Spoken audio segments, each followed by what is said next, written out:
Hello everyone, welcome back to my channel Bright Learning. ಇವತ್ತಿನ class ಅಲ್ಲಿ ಈ spoken English series ಅಲ್ಲಿ ನಾನು ತಂದಿರುವ 10 ಸೆಂಟೆನ್ಸ್ ಯಾವುದು ಅಂದ್ರೆ ಪ್ರತಿದಿನ ಬಳಕೆಯಾಗುವಂತಹ ಸೆಂಟೆನ್ಸ್. ಈ ಸೆಂಟೆನ್ಸಸ್ ಅನ್ನು ನೋಡಿ ಪ್ರತಿದಿನ ಅದನ್ನ ನಾವು ಯೂಸ್ ಮಾಡಿ ಹ್ಯಾಬಿಟ್ ಮಾಡ್ಕೋಬೇಕು. ಹ್ಯಾಬಿಟ್ ಮಾಡ್ಕೊಂಡಾಗ ಅದು ಆಟೋಮೆಟಿಕಲಿ ನಮ್ಮ ಕನ್ವರ್ಸೇಷನ್ ಅಲ್ಲಿ ಬಂದ್ಬಿಡುತ್ತೆ. ಓಕೆನಾ? ಹಾಗಾದ್ರೆ ನೋಡೋಣ ಆ 10 ಸೆಂಟೆನ್ಸ್ ಯಾವುದು. ಈ ತರ ಸೆಂಟೆನ್ಸ್ ಅನ್ನ ಹಲವಾರು ಸತಿ ನಾನು ಹೇಳಿದ್ದೀನಿ, ಮತ್ತೆ ಅದರಲ್ಲಿ ಕೆಲವು ರಿಪೀಟ್ ಕೂಡ ಆಗಿದೆ. ಹಾಗಾದ್ರೆ ನೋಡಿ ಪ್ರತಿದಿನ ಬಳಸಿ.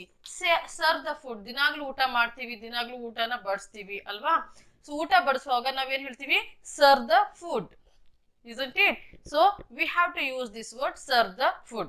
So you have to speak every day with your friends or colleagues or family members or with your children.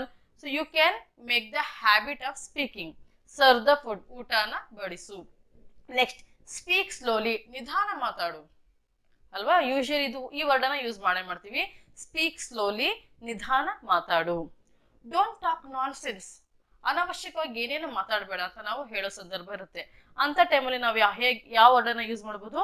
Don't talk non sense, ಅನಾವಶ್ಯಕವಾಗಿ ಏನು ಮಾತಾಡಬೇಡ ಅಂತ. ಸೊ ಡೋಂಟ್ ಫೇವರ್ ಮೀ, ನನಗೆ ಉಪಕಾರ ಮಾಡೋ ಅವಶ್ಯಕತೆ ಇಲ್ಲ. Don't favour me. Next, come back soon. ಈ ಸೂನ್ ಅನ್ನೋ ವರ್ಡ್ ತುಂಬಾ ಸರಿ ಹೇಳಿದೀನಿ. ಸೂನ್ ಅಂದ್ರೆ ಬೇಗ ಅಂತ. Come back soon, go soon, make it soon, bring it soon, finish it soon, ಈ ತರ ನಾವು ಯೂಸ್ ಮಾಡ್ಬೋದು. Come back soon, come back soon, ಬೇಗ ಅಂದ್ರೆ ಎಲ್ಲ ಹೋಗಿದರೆ ಬೇಗ ಬಂದ್ಬಿಡು ಅಂತ. ಡೋಂಟ್ ಶೌಟ್ ಆನ್ ಮೀ, ನನ್ನ ಮೇಲೆ ನೀನು ಕೂಗ್ಬೇಡ ಅಲ್ವಾ?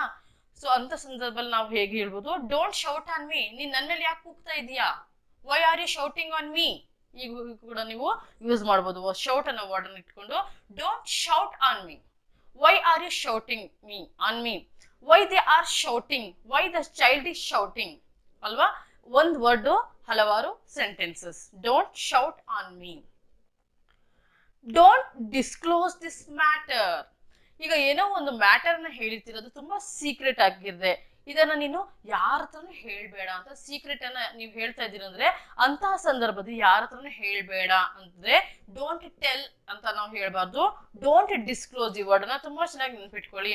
Suppose you are telling some secrets to somebody, you have to tell that don't tell it to anybody ಅಲ್ವಾ? ಇದನ್ನ ಯಾರ ಹತ್ರ ಹೇಳ್ಬೇಡ ಅಂತ ನೀವು ಹೇಳ್ಬೇಕು ಅಂದ್ರೆ ಅದಕ್ಕೆ ಪರ್ಟಿಕ್ಯುಲರ್ ಆಗಿ ಇದೇ ವರ್ಡ್ ಅನ್ನು ನಾವು ಯೂಸ್ ಮಾಡಬೇಕು. ಆ ವರ್ಡ್ ಯಾವುದು? ಡಿಸ್ಕ್ಲೋಸ್. ಕ್ಲೋಸ್, ಡಿಸ್ಕ್ಲೋಸ್ ಅಂದ್ರೆ ಡೋಂಟ್ ಡಿಸ್ಕ್ಲೋಸ್ ದಿಸ್ ಮ್ಯಾಟರ್, ಇದನ್ನ ಯಾರ ಜೊತೆಗೂ ಶೇರ್ ಮಾಡಬೇಡ ಅಥವಾ ಯಾರ ಹತ್ರ ಹೇಳ್ಬೇಡ ಅಂತ. ಕೀಪ್ ಇಟ್ ಸೇಫ್, ಈ ಕೀಪ್ ಅನ್ನೋ ವರ್ಡ್ ಅನ್ನ ಇದ್ರ ಬೇಸಿಸ್ ಮೇಲೆ ಒಂದು ವಿಡಿಯೋನ ಮಾಡಿದೀನಿ. ಕೀಪ್ ಮತ್ತೆ ಪುಟ್ ಅನ್ನ ಹೇಗೆ ಯೂಸ್ ಮಾಡೋದು, ಅದು ಡಿಫರೆನ್ಸ್ ಏನು ಅಂತ. ಕೀಪ್ ಅಂದ್ರೆ ಜೋಪಾನವಾಗಿ ಇಡೋದು ಅಂತ ನಾನು ನಿಮ್ಗೆ ಹೇಳಿದೀನಿ. ಕೀಪ್ ಇಟ್ ಸೇಫ್, ಇದನ್ನ ಜೋಪಾನವಾಗಿ ಇಡು. Keep it in your mind, ಇದು ನಿನ್ನ ಮೈಂಡ್ ಅಲ್ಲಿ ಇಟ್ಕೋ. Keep safe. Keep in touch, ನನ್ನ ಜೊತೆಗೆ ಟಚ್ ಅಲ್ಲಿ ಇರು ಅಂದ್ರೆ ಕಾಂಟ್ಯಾಕ್ಟ್ ಅಲ್ಲಿ ಇರುವಂತ. Keep in touch, keep contacting me, keep calling me. Okay, so keep messaging me, ಈ ತರ ನಾವು ಈ ವರ್ಡ್ ಅನ್ನ ನಾವು ಯೂಸ್ ಮಾಡಬಹುದು. ಆಲ್ರೆಡಿ ಈ ವರ್ಡ್ ಮೇಲೆ ತುಂಬಾ ಒಂದು ವಿಡಿಯೋನ ಮಾಡಿದೀನಿ. ಲೆಟ್ಸ್ ಹ್ಯಾವ್ ಫುಡ್, ಬನ್ನಿ ಊಟ ಮಾಡೋಣ. ಓಕೆ, ಅಂತ ಸಂದರ್ಭದಲ್ಲಿ ನಾವು ಲೆಟ್ಸ್ ಹ್ಯಾವ್ ಫುಡ್ ಅಂತ ನಾವು ಹೇಳ್ತೀವಿ. ಈ ಲೆಟ್ಸ್ ಅನ್ನೋ ವರ್ಡ್ ಅನ್ನ ಮತ್ತೆ ಹಲವಾರು ಸೆಂಟೆನ್ಸ್ ಅನ್ನ ಮಾಡ್ಬೋದು. Let's go, let's talk, let's dance, let's jump, let's eat, let's drink, ಈ ತರ ಅಂತ ಸಂದರ್ಭದಲ್ಲಿ ಯಾವುದೊಂದು ಕಾರ್ಯನ ಶುರು ಮಾಡುವಾಗ ಲೆಟ್ಸ್ ಗೋ ಅನ್ನೋ ವರ್ಡ್ ಅನ್ನ ಅಥವಾ ಲೆಟ್ಸ್ ಹ್ಯಾವ್ ಫುಡ್ ಅಂತ ನಾವು ಯೂಸ್ ಮಾಡಬಹುದು. Next is don't gesture. Gesture ಅಂತ ಹೇಳಿ ಈ ಸನ್ನೆ ಮಾಡಿ ಮಾತಾಡ್ತಾರಲ್ಲ ಈ ತರ ಅಲ್ವಾ? ನಾವು ಯೂಶಲಿ ಹೇಳ್ತೀವಿ ಜೆಸ್ಚರ್ಸ್ ಅನ್ನ ಮಾಡ್ತೀವಿ, ಅದಕ್ಕೆ ಸನ್ನೆ ಮಾಡಿ ಮಾತಾಡೋದಕ್ಕೆ ನಾವೆಂತ ಕರಿತೀವಿ? ಜೆಸ್ಚರ್ ಅಂತೀವಿ. ಡೋಂಟ್ ಜೆಸ್ಚರ್ ಮೀ ಅಥವಾ you can tell me by gesture. Usually exam hall ಅಲ್ಲಿ ಮಕ್ಕಳು ಮಾಡ್ತಾರೆ ಅಲ್ವಾ? ಸೊ ಫಸ್ಟ್ ಕ್ವಶನ್, ಎರಡನೇ ಮೇನ್, ಈ ತರ ಕಣ್ಸನ್ನೆ, ಕೈ ಸನ್ನೆ ಎಲ್ಲ ಮಾಡ್ತಾರೆ. ಆ ಒಂದು ಅದನ್ನು ನಾವೆಂತ ಕರಿತೀವಿ? ಜೆಸ್ಚರ್ ಅಂತ ಕರಿತೀವಿ. So these are very very simple sentences I have told you for your daily conversation. I hope you have understood. Thank you for watching.